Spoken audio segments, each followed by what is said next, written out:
कधीच नाही चुकणार तुमचे फेवरेट टीव्ही शोज झी5 सोबत, तेही एकदम फ्री। बोला काय झालं? ही काय बोलणार? हिचं काहीच ऐकून घेऊ नका शत्रुबाईया। ही आमची बहीण आमच्या घरात या ना त्या कारणावरून सारखी भांडणं करत असते, आमच्या बायकांना पण शिव्या देते। अहो एवढंच नाही तर अंगावर पण धावून आली। नाहीतर काय, कोण सहन करणार या बाईला? आमच्या घराच्या प्रॉपर्टीचा हिस्सा पाहिजे म्हणून सारखं नाटक करते ही। आमच्या आईबाप गेल्यानंतर आमच्या बापाच्या घरावर आणि शेतावर डोळा हायचा। मला कुणाचा आसरा नाही। बघितलं का, भावाला बोलू तरी देते का? अहो त्याशिवाय शत्रुभाई न्याय कसा करणार? हा? मग या बोल रे तू। मी काय म्हणतोय, पण कशाला पाहिजे बहिणीला प्रॉपर्टी हिस्सा? अहो हिचं लग्न एवढं थाटामाटात लावून दिलं, तिच्या लग्नात एवढा खर्च केला, मग हाच हिस्सा समजायचा ना। मग कशाला पाहिजे आता? नाहीतर काय, आई बापांना आम्ही पोचलो, आता आई बापांची प्रॉपर्टी पाहिजे लिहिला। त्यांची प्रॉपर्टी पाहिजे होती तर आई बापाला हिनी सासरी घेऊन जायचं होतं। आता ते गेल्यावर बरी उभी राहिली तर दारात येऊन वाटा मागायला। ओ बाई, खरंय काही? मी म्हणत होते माझ्या आई बापाला, ही दोघं पण आहे ना तुम्हाला नीट सांभाळणार नाहीत, तुम्ही माझ्या घरी। उगाच खोटं बोल नको, अख्खा गाव साक्षीला आहे। रात्र झाली की कुत्री केकाच्या वेळी घरातनं आवाज येत होता, सारखी भांडत असायची। आणि आता सासूपणाचा आवाज येस वय? नाही नाही, असं काय बी नाही हो। आई बापानंतर ह्या दोघांचाच आधार होता मला, पण ही दोघं बी मला घराच्या बाहेर काढायला लागलेत। आता हे एकुलते एक पुरीला घेऊन मी कुठं जाणार, तुम्हीच मला सांगा। मला प्रॉपर्टी नको होती हो, पण आता ही दोघं आसरा दिनात म्हटल्यानंतर मला हिस्सा पाहिजेच। मग मला हिस्सा मागण्याशिवाय दुसरा कुठला पर्यायच नाही बघा। हे बघा, पुरीला असा प्रॉपर्टी हिस्सा मागता येत नाही। बहीण म्हणलं की परकद, एकदा का ती लग्न करून गेली की तिचा माहेरच्या घरावर अजिबात हक्क नसतो। शत्रू, काय बोलतोयस तू हे? ताईसाहेब थांबा, आम्ही योग्य तो न्याय करू, तुम्ही नका मध्ये पडू। सूर्य, अरे पोरा, तू तर देवाचा माणूस आहेस, तू समजून सांग की हसनी। अरे माझी एकुलती एक पोरगी आहे, तिला मी घेऊन कुठं जाणार तूच सांग। ओ बाई, मी हाय इथं उभा, आम्ही देणार आहे ना तुम्हाला न्याय। मग माझा न्याय झालाय, तू तुझा बोजा बिस्तारा उचलायचा आणि सासरवाडीत जायचं। यांच्या प्रॉपर्टीवर तुझा काय सुद्धा हक्क नाही। चल जाऊ, चला चला चला। असं कसं चला? मला ह्यो न्याय मान्य नाही। डॅडी असते ना तर असं नाही कवच केला नसता। मला न्याय पाहिजे। पण इथे शत्रू न्याय कसा देणार? कारण न्याय देण्याची पहिली अट तर हीच आहे की न्यायदानाच्या खुर्चीवर बसलेला आणि ज्याच्या विरोधात आरोप आहे त्याचा थेट काहीही संबंध नसावा। आणि इथे तर हे दोन्ही भाऊ शत्रूच्याच खाणीत काम करतात, म्हणजे शत्रू त्यांच्याच बाजूने न्याय देणार ना? तुळजाताई, तू पण तुझ्या भावाच्या घरी राहते ना, म्हणून माझ्या बहिणीला फूस लावलीस, पण तू याच्यामध्ये पडू नकोस। असं कसं?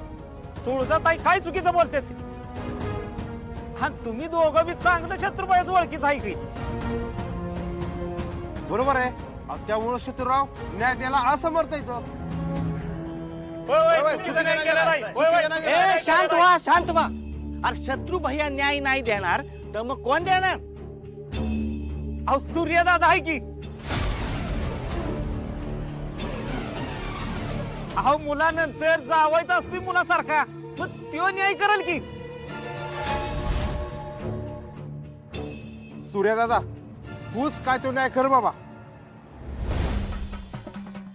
सूर्या देवाचा माणूस आहे, तसा मी डॅडीच्या जवळच आहे. आणि आज पाव तर कधी मनात पाप बी नाही. मग तूच काय ते न्याय कर बाबा. सूर्यादादा आता तूच न्याय कर. सूर्यादादा तूच न्याय कर आता. होय, तूच कर, तूच कर, तूच न्याय कर. मी जा सूर्या, या खुर्चीचा सन्मान कर आणि यांना न्याय मिळवून दे. सूर्यादादा आता तूच न्याय कर. सूर्यादादा तूच न्याय कर आता. होय, तूच कर, तूच कर, तूच न्याय कर.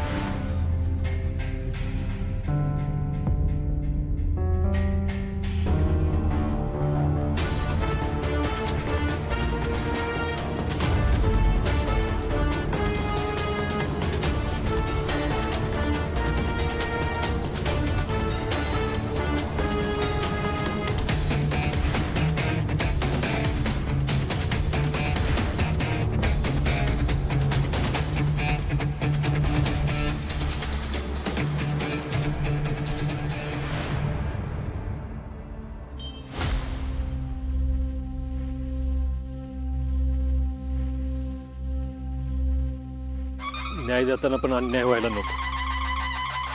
डॅडी माझं सर्वस्व आहे आणि ते असताना मी त्यांची जागा नाही घेऊ शकत.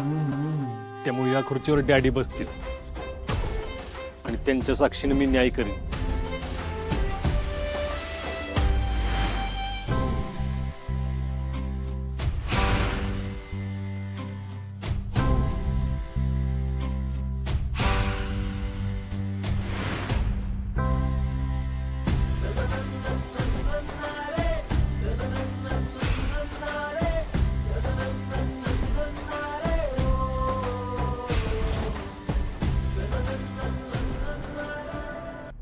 काय गावातला तंटा गावातच मिटावा म्हणून हा दरबार भरत असतो. मी लय बुकं शिकलेली नाहीत, पण मला खरं खोटं चांगलं वाईट हे सगळं कळतं. आणि तुम्ही मला विचाराल तर द्रुपदा काही चुकीचं बोलत नाही. तिला त्यांच्या आई वडिलांच्या प्रॉपर्टीतला हिस्सा मिळालाच पाहिजे.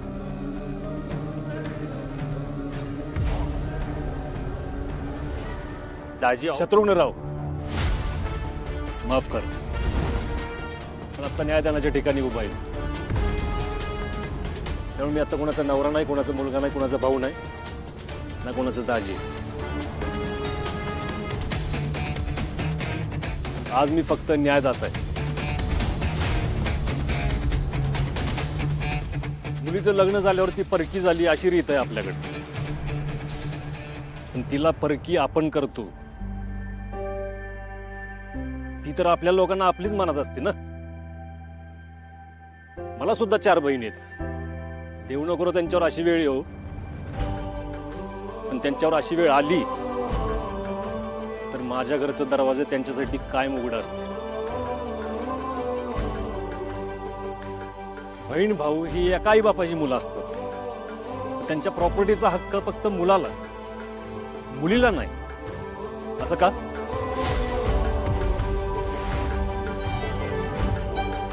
आई बापाच्या माघारी बहीण ही भावाची जबाबदारी असती. ती जबाबदारी भाऊ नाकारत असेल तर त्या बहिणीने त्याच्या प्रॉपर्टीतला हिस्सा मागितला तर काय चुकीचं केलं तिनं? झी5 ॲप डाउनलोड करा आणि पहा सर्व एपिसोड्स एकदम फ्री.